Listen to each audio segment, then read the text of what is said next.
Hello, good morning, good evening, good afternoon. I don't know if you can see me, but it looks dark over here. But a few weeks ago, I could not drive here. I couldn't drive my car because it was stuck in snow. Now the snow is gone.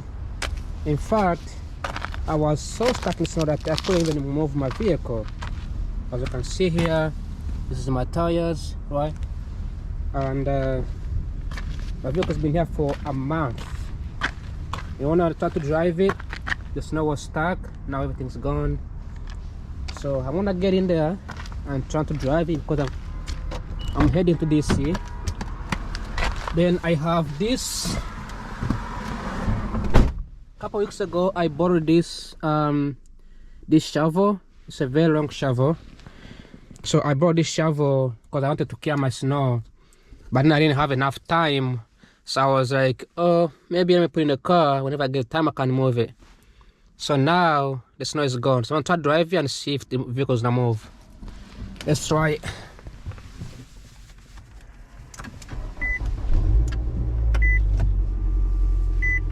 Okay, this thing is disrupting me, sweetie. Getting on my way. Let's move forward. Let me see how it goes. Yes, the vehicle is no longer stuck in snow. Wow, this makes me so happy because now I can go anywhere I want to go. I can go buy, I can buy groceries. I can, you know, let me put the thing back, give my friend who gave to me my shovel. And it's dark in here. You cannot see me because it's completely dark. But this is the shovel the guy gave me. I don't know if I can find him and give to him. If I don't, I'm gonna have to keep it. I'll give it to him tomorrow.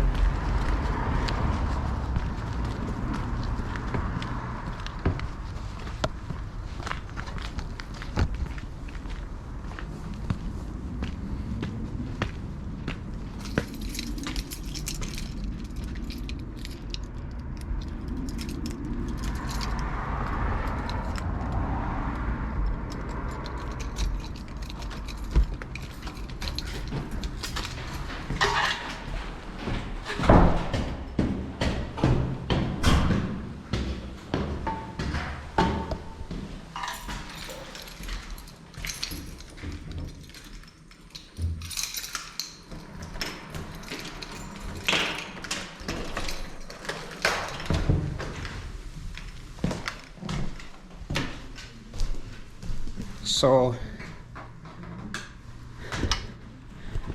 shovel looks like this.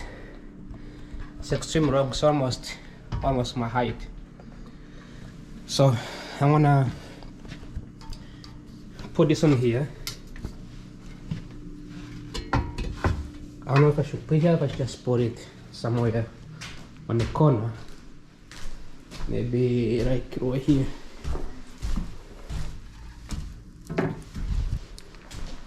Alright, so I'm gonna go to DC right now. It's getting dark.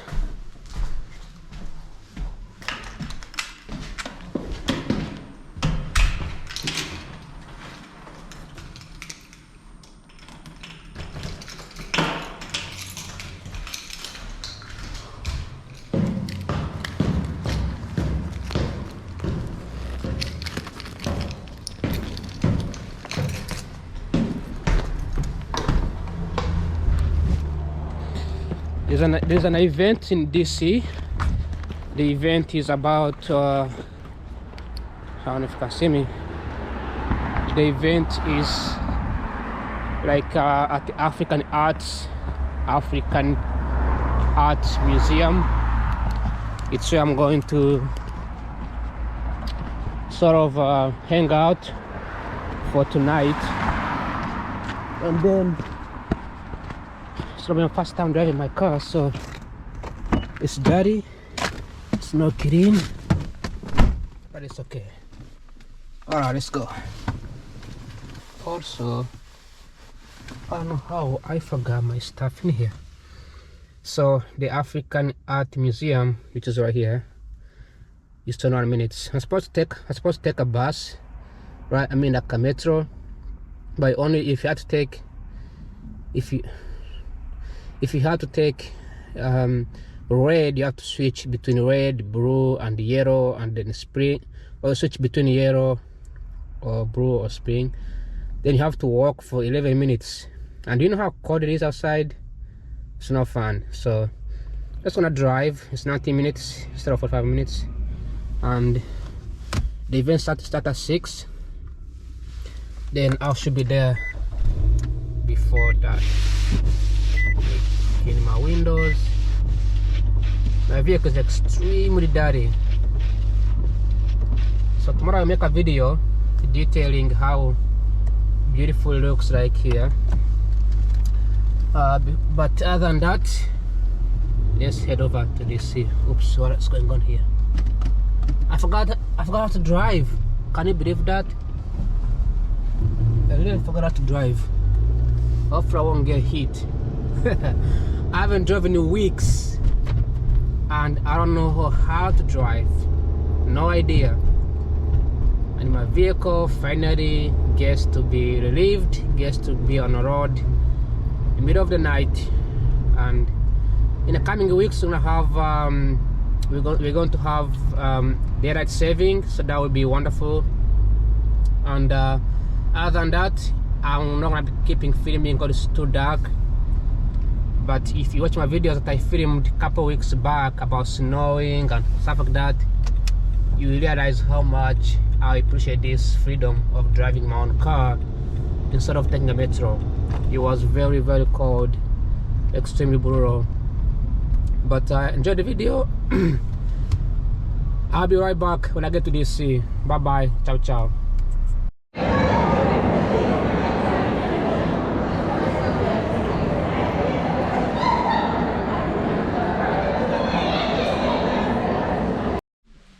Alright, just came back home from the exhibit, from the Valentine's Day celebration at the African museum. I think I enjoyed it. I made a video that area which was very dark, so you couldn't see me, but you know, that's me, just dressed in a very casual suit with a jacket thing inside that keeps me warm because it's too cold outside. I don't know if the parking was free, if it was paid for, but I tried to pay and I realized that I forgot my debit card here home, so I tried to pay, but you know, it was supposed to be $2 per hour, but then like I'm supposed to be there for like an hour and a half. However, I just went in there, and then I went there like about 7:30, and I was out by 8:40. So about an hour of walking the arts. There was music. It's obviously it's a museum, so they don't allow taking videos. But I took a couple of videos, maybe one or two. I took a couple pictures. I think it was great. There were many Africans and African Americans and white, so very diverse communities around the world. I think it was impressive. They had some activities like drawing and creating some African artifacts. I didn't get involved into that. I don't know if they were supposed to be paid for or free. I'm not too sure. They had music performance. I did not go to that because I didn't have enough time. I spent the whole time navigating and visiting the entire museum. Last year when I visited, I believe the museum was closed. Now when I say museum, I want to make a difference here. There's a difference between a museum and the exhibit or the art showing. So what I saw was actually an art. The artists, not necessarily a museum. Museum is where they display the historical facts about people, places, events. This was not a specifically for museum. It was more like an art, you know, showing the design, painting, right? I saw a couple arts from Uganda, where there was a group of people from Uganda. I believe they had issues with LGBTQ community. So there was some artists in there showcasing how they've been brutalized and they've been marginalized by Ugandan government. So that was like something I saw in there. And then a lot of artists were specifically from Nigeria and West Africa dominates the entire arts.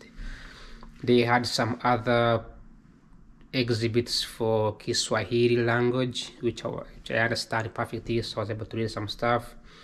I think that was it. I did not. A lot of it were like recycling from 1950s, from these explorers and other stuff. So I think it was impressive. It was such a wonderful. They had some music, some films to show. That's what I can say. I mean, there wasn't like a much. From my perspective, when I go to see the arts, I just like stare at it like this. Then I like to read, so I read the description inside to see what the meaning of it. Then after that, just move on. I don't have like a specific deep dive in understanding what the arts actually means. This is where the AI is needed.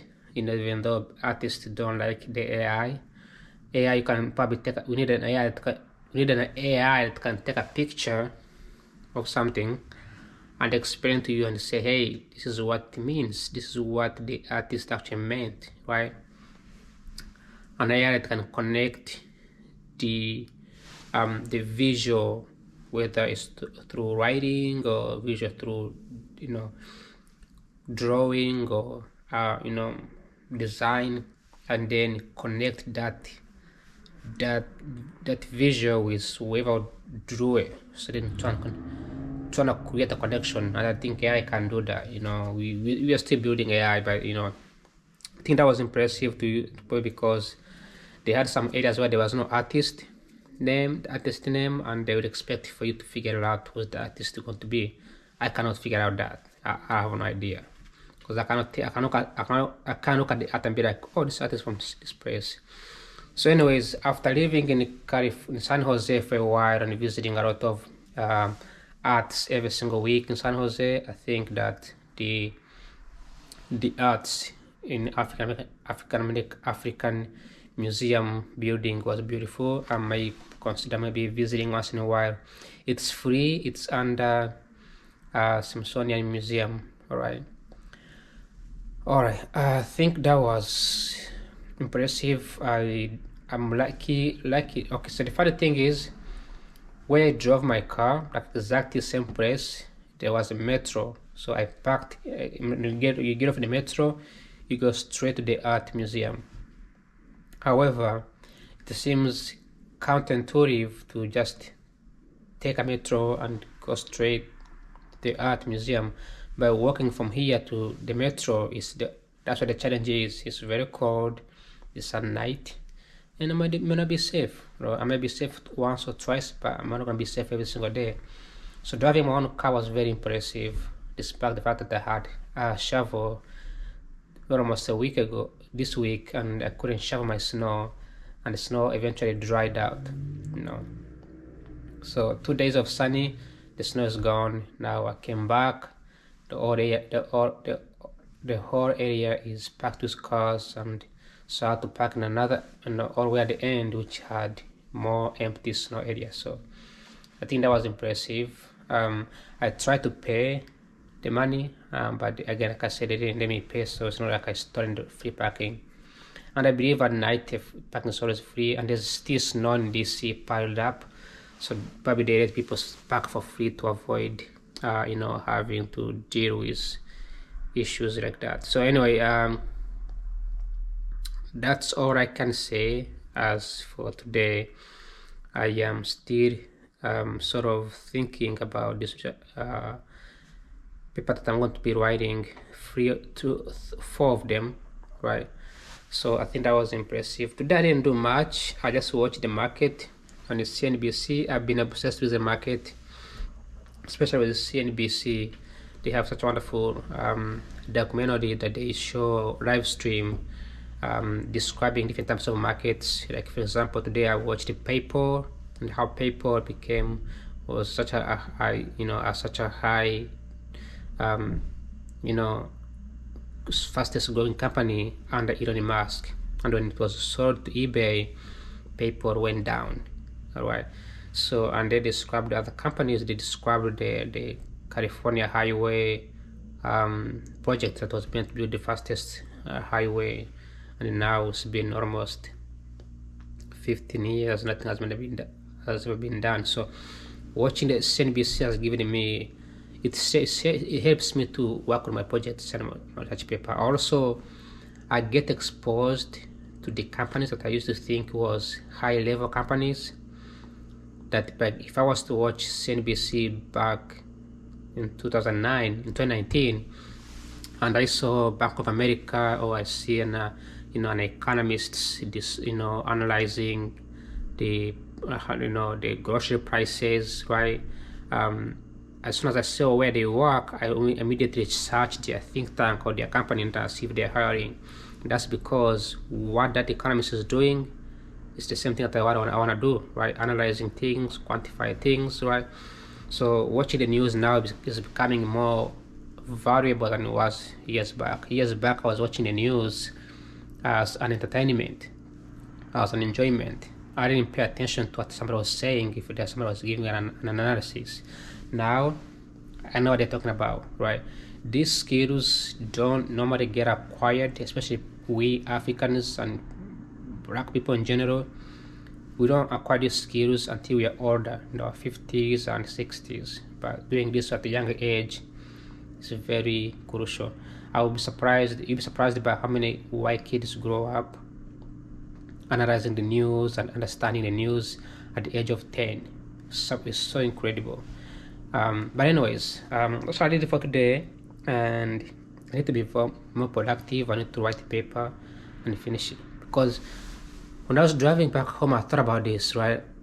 We tend to overthink about this paper, jobs, but then you realize that all you need is one job. All I need is one job. All I have is one paper, and all I need is just data. And what I need to know the data I need, I just need one data. I just need one data. If I have multiple data, I combine them, boom, I have one data. And all I have to do with that data is just use one software. That's what I need to use one software that can accomplish everything. If I need visual machine learning, use Python. If all I need is create some regressions and quantifying quantitative things, use R or use data, right? So I have those options. So all I need is one thing. So I was thinking about this, like, why am I overthinking about these things? Yes, there's some challenges that you have to face with. For instance, you have to research papers, but I have access to numerous papers, numerous of them. Like my university gives me access to have a lot of papers for free. Okay, so when I think about this, like, I shouldn't be overthinking about these things. I should just be like, put the data out and do regressions. I'm already know those skills. I already know those things. I already know what to do, right? I don't need to. I'm past the level of statistics 101, right? So, anyways, that's what I have to say today. And thanks for watching. Like always, I guess ciao. Have a good night. Adios. Spasiba, and esta mañana. See you tomorrow. Bye bye.